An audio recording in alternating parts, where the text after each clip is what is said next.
3 days ago, my fiancé looked me straight in the eyes at our engagement dinner and told me his ex-girlfriend was more permanent than I was. Then he slid a professionally bound contract across the table. "This is non-negotiable," Brandon said. "Lauren has been in my life longer than you. She stays, or we end this here." Both our families were watching. I folded the contract, placed it beside my plate, and said, "Understood." Then I walked out. My name is Nicole Schluter. I'm 33 years old, and until that night, I thought I knew the man I was going to marry. I'm a civil engineer in Austin. For 8 years, I've worked on bridges, roads, drainage systems, and municipal projects. I owned a condo near downtown, drove a paid-off truck, and had been saving for a house with a backyard. I wanted stability. Then I met Brandon Hale. We met 2 years earlier at a charity gala sponsored by my company. Brandon represented a nonprofit supporting art programs for underprivileged kids. We ended up at the same dinner table, joked about the terrible food, and somehow talked for nearly 2 hours. He was a brand consultant with around 85,000 Instagram followers. His world was perfectly staged apartments, expensive coffee, curated clothes, and captions about intentional living. It wasn't my world, but I respected his ambition. He grew up in a small West Texas town without much money and worked his way through college. He often talked about his parents' chaotic marriage history and how badly he wanted a stable home. "I don't want people constantly coming and going," he told me once. I believed him. Coffee dates became dinners. Dinners became hiking weekends. Soon we were traveling together, skiing in Colorado, celebrating his birthday in New Orleans, and visiting my parents in Dallas. My mother loved him. Brandon even listened when I talked about engineering problems most people found painfully boring. He remembered details I mentioned weeks earlier. I mistook that attention for something permanent. After 18 months, I proposed at Enchanted Rock during sunset. The ring cost $8,000. Brandon cried before I finished asking. "Yes," he said. "Absolutely yes." For a while, everything felt right. Except for Lauren Voss, his ex-girlfriend. They dated in college before supposedly realizing they worked better as friends. Lauren became a photographer, and Brandon regularly hired her for campaigns. Whenever I questioned how close they still were, Brandon gave me the same answer. "She's family." I didn't like it, but I trusted him. His parents encouraged their closeness. His father, Warren, was a retired family attorney who constantly talked about how traditional marriage was outdated. His mother, Diane, ran a lifestyle platform about evolved partnerships. They loved phrases like chosen family, authentic connection, and emotional infrastructure. I thought they were simply eccentric. I was wrong. Warren organized our engagement dinner at an upscale restaurant downtown. 12 people attended. My parents drove from Dallas. My sister Kara came with her husband Miguel. Brandon's parents brought several relatives. Everything seemed normal at first. Then halfway through dinner, Brandon reached into his bag and pulled out a glossy packet. Everyone on his side of the table suddenly went quiet. The cover read, "Family of Choice Agreement." I laughed at first. Brandon didn't. I wanted everyone here when we discussed this. I opened it. The document was 12 pages long. Lauren was designated a permanent member of our future family. She had to be invited to birthdays and major holidays. She would have input on our wedding's public image. Brandon and Lauren would maintain scheduled private check-ins. She could join at least 2 major vacations each year. Then I reached the part about future children. Lauren would be involved in milestone celebrations, birthdays, graduations, and what the document called legacy decisions. I looked up. "What exactly is this?" "A framework," Brandon said. "For our marriage?" "For our family." I stared at him. "You want your ex-girlfriend involved with our children?" Warren immediately cut in. "You're framing this emotionally." That was when I noticed his name at the bottom of the document. He had prepared it. This wasn't spontaneous. They had planned everything. Brandon leaned forward. "Lauren was part of my life before you. She helped make me who I am. My mother's expression changed. My father stopped touching his food.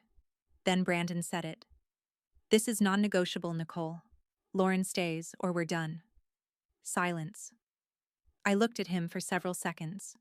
Then I closed the packet. Understood. Brandon blinked. What? I stood. Thank you everyone for dinner. Nicole, sit down. I picked up the contract. No, I understood you perfectly. Then I walked out. I didn't scream. I didn't negotiate. Because when someone gives you a legal document explaining how their ex-girlfriend will participate in the lives of children you haven't even had yet, they aren't planning a marriage. They're assigning you a role. When I got home, I photographed every page and sent it to my friend Dana Mercer, a corporate attorney I'd known since college. She called me 6 minutes later. What the hell did I just read? I was hoping you could explain it. Her voice immediately became serious. Don't sign anything. Don't delete anything. And don't answer Brandon tonight. I followed her advice. I removed Brandon's access to the supplementary credit card he used for wedding expenses, changed financial passwords, removed him from accounts connected to my condo. Then I sent the contract to my parents. My father called around midnight. You okay? Not really. He paused. You walked away when you needed to. That matters. The next morning, Warren emailed me. The subject line read, Addendum to prenuptial draft. The attachment was worse. Lauren was now designated a godparent advisor. She would have consultation rights involving future children's names, education, birthdays, public photographs, and something called legacy documentation. I stared at the screen. Meanwhile, Brandon was blowing up my phone. First apologetic. The timing was wrong. Then angry. You embarrassed me in front of my family. Then, you're being controlling and regressive. By noon, he had sent 43 messages. Diane published an article about partners who were afraid of expanded love. She never named me. She didn't need to. Friends started sending screenshots. People who had never met me were already calling me insecure. I called Dana. This doesn't feel like love anymore. She went quiet. No, she said. It feels like strategy. At the time, I thought she was exaggerating. She wasn't. Because within days, we would uncover the money, the staged messages, and the document proving Brandon hadn't just planned to marry me. He planned to monetize me. Dana started digging the next morning. What she found made the contract look almost harmless. Every wedding vendor agreement was under Diane's name. The venue, catering, florist, lighting, photographer, DJ, everything. Total value, roughly $145,000. I hadn't signed any of it. Then Dana found something stranger. Lauren's photography company had already received $80,500 for creative direction. For a wedding that hadn't happened. The invoices listed things like brand narrative development, couple positioning strategy, and legacy documentation framework. I stared at Dana. They're branding our wedding? It looks more like they're launching a product. Then we checked my credit card. Brandon had a supplementary card specifically for approved wedding expenses. We had agreed in writing that anything over $500 required both of us to approve it. Over 4 months, he'd charged more than $60,000. Spa weekends, designer clothing rentals, photo shoots, studio sessions. One $4,200 charge came directly from Lauren for a wedding mood board session. None of it was actually necessary for the wedding. It was content. My money had been financing Brandon's social media business. I disputed the charges. Within hours, Brandon texted, "You're destroying my business." Then, "My sponsors depend on consistent content. How can you do this to me?" I didn't answer. That silence seemed to make his family more desperate. Diane's article about my supposed fear of expanded love spread through their social circle. People I'd never met were calling me controlling and insecure. Then someone went after my career.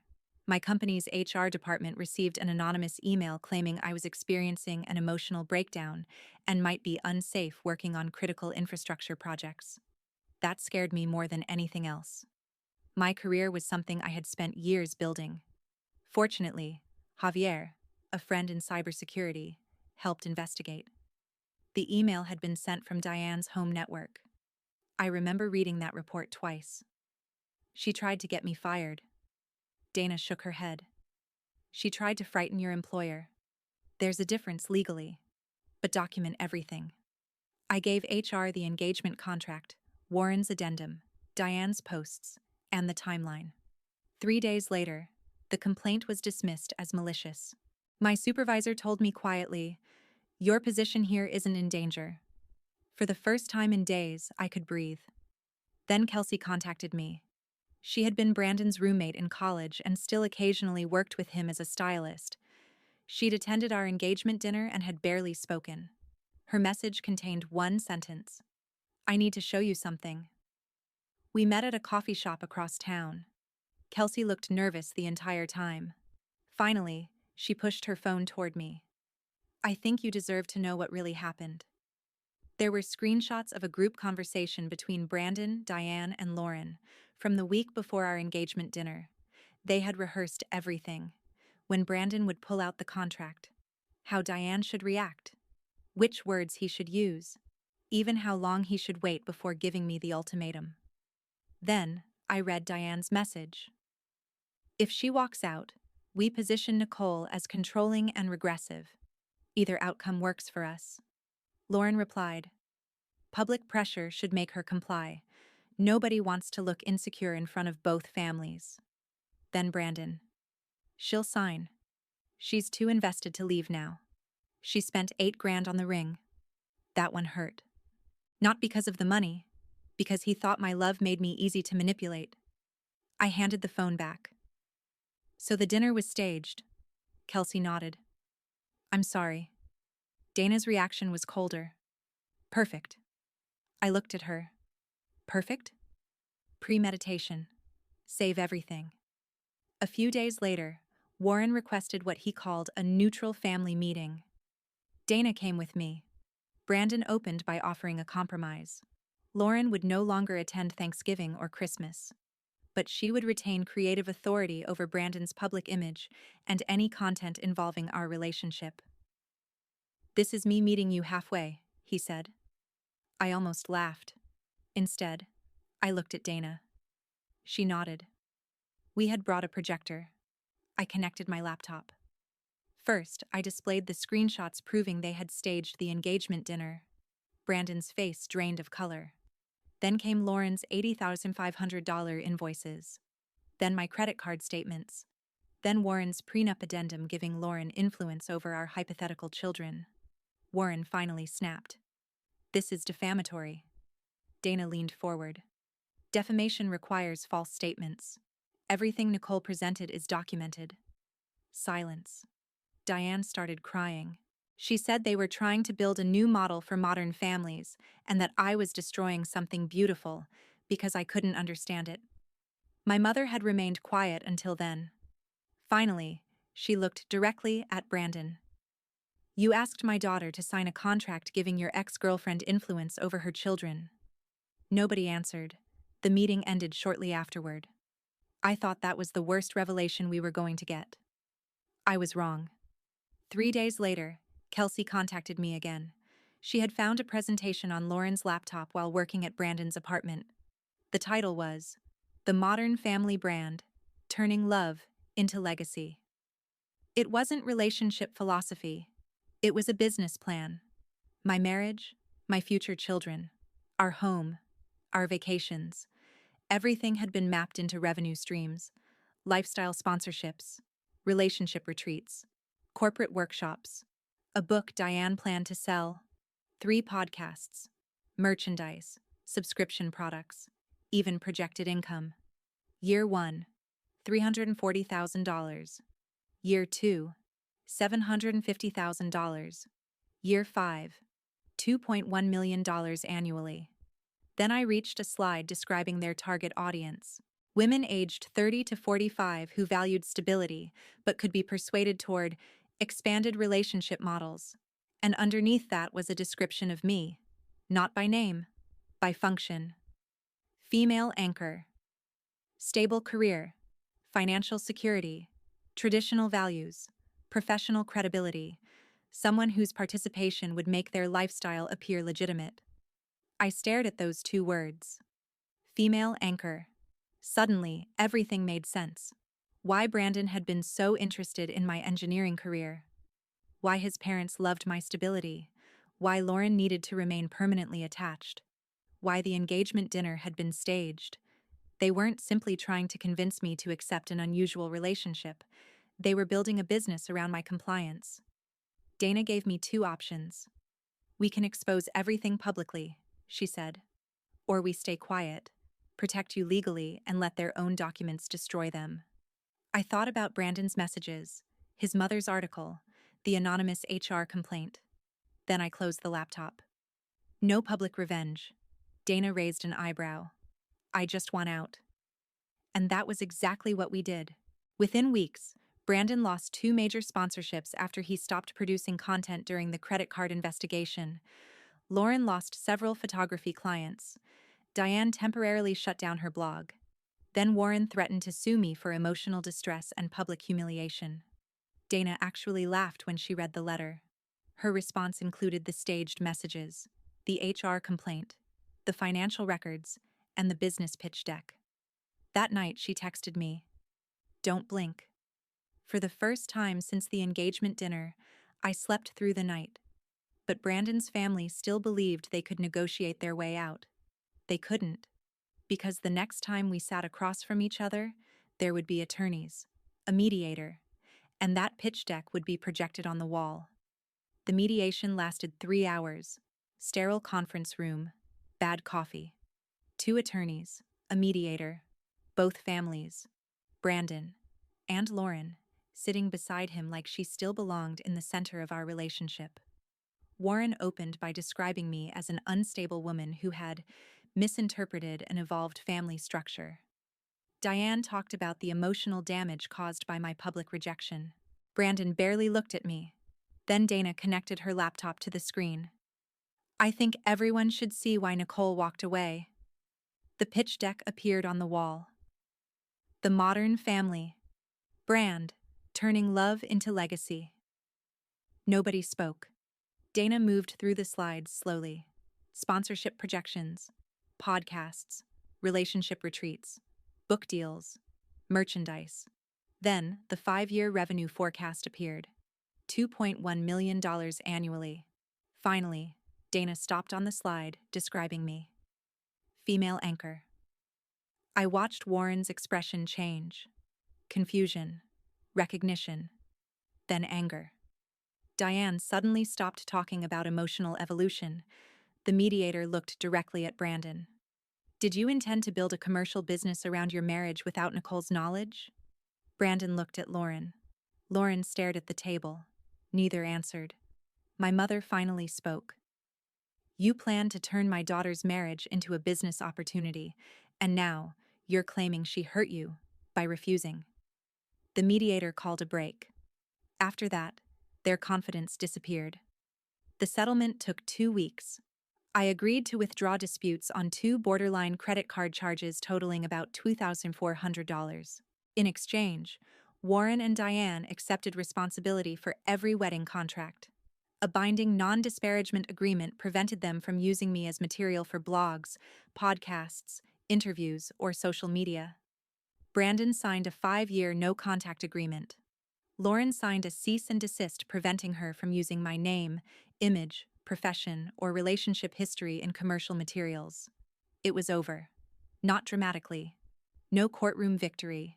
No screaming confrontation. Just signatures.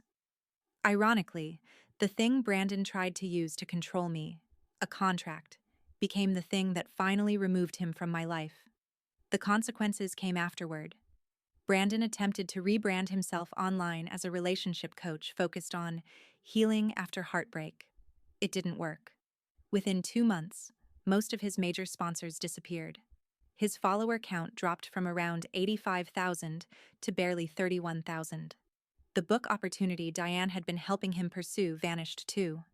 Eventually, I heard he had moved back in with his parents while reassessing his brand. Diane's situation was worse. Complaints were filed against her for mixing personal family disputes with professional relationship advice. Her blog shut down permanently. Later, she lost a professional certification renewal. Warren still tried to revive his emotional distress lawsuit. Dana responded with one enormous evidence package: the staged engagement messages, the financial records, the anonymous HR complaint, and, of course, the pitch deck. 3 weeks later, Warren's own attorney withdrew. Apparently, there are some arguments even lawyers don't want attached to their names. Lauren moved to Denver and tried rebuilding her photography business. For a while, it seemed like she might escape most of the fallout. Then Kelsey sent me one final screenshot. Lauren had a new boyfriend. Somehow, he discovered the pitch deck. He posted about it publicly, describing how his girlfriend had once helped design a business model around monetizing another woman's marriage. The post spread quickly. Lauren's Denver restart suddenly became much harder. When Kelsey sent it to me, I expected satisfaction. Instead, I felt almost nothing. That surprised me.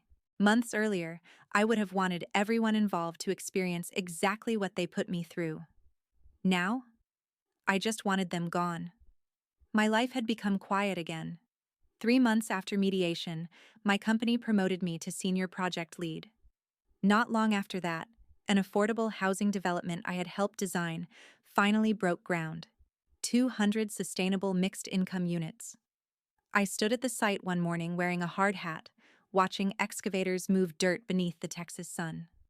My name was printed on the project plaque: Nicole Schluter. For several seconds, I just stared at it. Brandon and his family had talked endlessly about legacy. They wanted podcasts about it, books about it, sponsors attached to it. They had built spreadsheets predicting how much money my marriage could generate. But standing there, I finally understood something. Legacy doesn't need an audience. Sometimes it's a bridge people drive across without knowing who designed it. Sometimes it's a drainage system nobody notices because it works. Sometimes it's 200 apartments where families can actually build lives. And sometimes it's simply knowing when to walk away. I still think about that engagement dinner occasionally. The white tablecloth, my mother covering her mouth, Brandon pushing that glossy packet toward me. This is non-negotiable. Lauren stays, or we're done. For months afterward, people asked whether I regretted leaving without arguing. I don't, because Brandon gave me the clearest choice anyone had ever given me. He just expected me to choose differently. I folded the contract, said, "Understood," and walked away. Turns out, that was the best agreement I ever made.